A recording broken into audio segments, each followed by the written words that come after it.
नमस्कार साथियों, एक बार फिर मैं दीपंकर समझदार चार्टर्ड अकाउंटेंट, आपका दोस्त और बिजनेस ग्रोथ एसोसिएट, आपको बता दूं कि बहुत इंपॉर्टेंट है ऑर्गेनाइजेशन में उसके एम्प्लॉयज, उसके टीम, क्योंकि बिना टीम के आप कितना भी बड़ा सोच लेकर आ रहे हो आगे बढ़ने नहीं वाला है। लेकिन टीम को रखें तो उस समय कौन कौन सी चीजों को ध्यान में रखना पड़ेगा, तो हम लोग जॉब डिस्क्रिप्शन के बारे में बात करने वाले हैं। कौन से 8 चीजें आपके जॉब डिस्क्रिप्शन में होना ही चाहिए जिससे आपकी टीम को क्लैरिटी भी हो जाए, आपको क्लैरिटी हो जाए, फ्यूचर में किसी प्रकार का कोई असुविधा ना हो आपके टीम को, एम्प्लॉय को और आपको भी। तो हम बात करने वाले एम्प्लॉय की रिक्रूटमेंट पॉलिसी की। रिक्रूटमेंट पॉलिसी अगर हम लोग सबसे पहले बना लेंगे, ये 8 पॉलिसीज को आपको स्पेशली ध्यान रखना पड़ेगा कि आपने इसको फॉलो किया है, ताकि आपका और आपके एम्प्लॉय के बीच में कभी मिसअंडरस्टैंडिंग ना हो। और ये पॉलिसीज को हमेशा एजुकेट अपने टीम को भी करिएगा, मैनेजमेंट को भी करिएगा, ताकि आपका फायदा होता रहे। तो फिर ये 8 पॉलिसी कौन सी है? सबसे पहला, क्लियर जॉब डिस्क्रिप्शन। आप किसी को जॉब पे रखते हो तो फिर वो सारे काम जो हम बताएंगे ये मत लिखना। अगर आप अकाउंटेंसी में रखे हो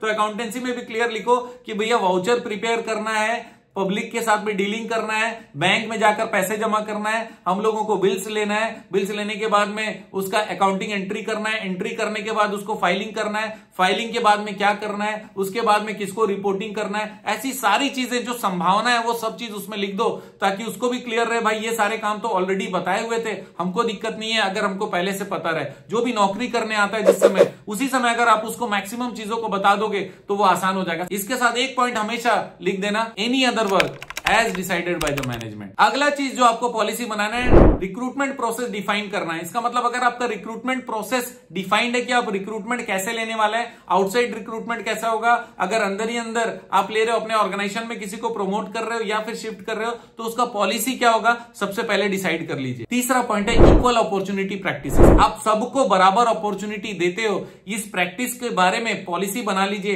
कौन कौन सी चीजों में आप बराबर अपॉर्चुनिटी देते हो और कौन से जगह पे लोगों के पास में एडिशनल परफॉर्मेंस की अपॉर्चुनिटी है, एडिशनल ग्रोथ की अपॉर्चुनिटी है, और ये अपॉर्चुनिटी सबके लिए, ये भी बताइए। चौथा चीज है इफेक्टिव सोर्सिंग स्ट्रेटेजी। इसका मतलब, इफेक्टिव का मतलब होना कि जो गोल को पूरा करे वो इफेक्टिव है। इफेक्टिव स्ट्रेटेजी होना चाहिए। अब यार पेपर में ऐड दे दो, किसी को बुला लो, किसी एजेंसी को रख लो, ऐसा आप बोल रहे हो, उससे अच्छा इफेक्टिव सोर्सिंग करिए, जहां से आपको तुरंत काम बने, आपको जो जरूरत है वो जरूरत तुरंत पूरा हो सकता है। ऐसा कुछ जानते हो आप, ऐसा कोई व्यक्ति जानते हो, ऐसा कोई एजेंसी जानते हो, या फिर ऑलरेडी आपके पास में कुछ लोग ऐसे थे जिनको आपने स्टैंड बाई में रखा था, उससे आप बुलाकर तुरंत इफेक्टिवली वो काम को खत्म कर सकते हो क्या? खाली प्रोसेस बना के उसको लंबा करने का जरूरत नहीं है। प्रोसेस बनाना इंपॉर्टेंट है, इफेक्टिव होना उससे भी ज्यादा इंपॉर्टेंट है। पांचवा पॉलिसी बनाना है थॉरो कैंडिडेट इवैल्यूएशन। आपको कैंडिडेट के इवैल्यूएशन को बहुत थॉरो कर लेना है, बहुत क्लियर कर लेना है, किस तरीके से आप इवैल्यूएट करते हो, वो इवैल्यूएट करने का क्राइटेरिया भी आपको शुरू में बना लेना है, ताकि अचानक से कोई सरप्राइज ना हो।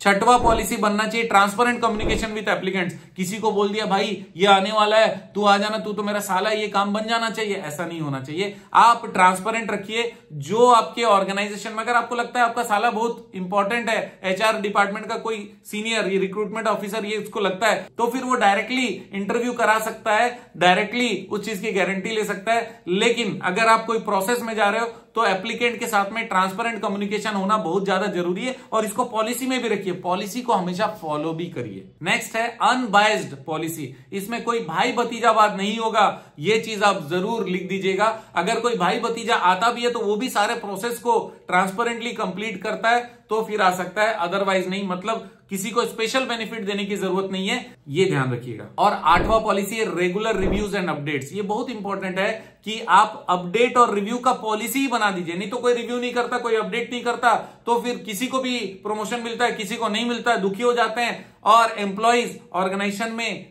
तकलीफ कर देते हैं, क्योंकि असंतुष्ट रहेंगे तो बताएंगे किसी न किसी को असुविधा हो जाएगी। अगर आपके रिक्रूटमेंट पॉलिसी जबरदस्त है, आपको कोई हिला नहीं सकता, आपके लोग ज्यादा समय तक टिक सकते हैं। क्यों? क्योंकि ट्रांसपेरेंसी है पॉलिसी में। तो ये 8 पॉलिसीज आपको जिताते हैं। आप जानते हैं मेरा मिशन है हमेशा आप लोगों की मदद करना और समय पर सारी जानकारी देना। तो बने रहिएगा मेरे साथ, वीडियो को शेयर जरूर करिएगा। आपका दिन जबरदस्त और शुभ हो।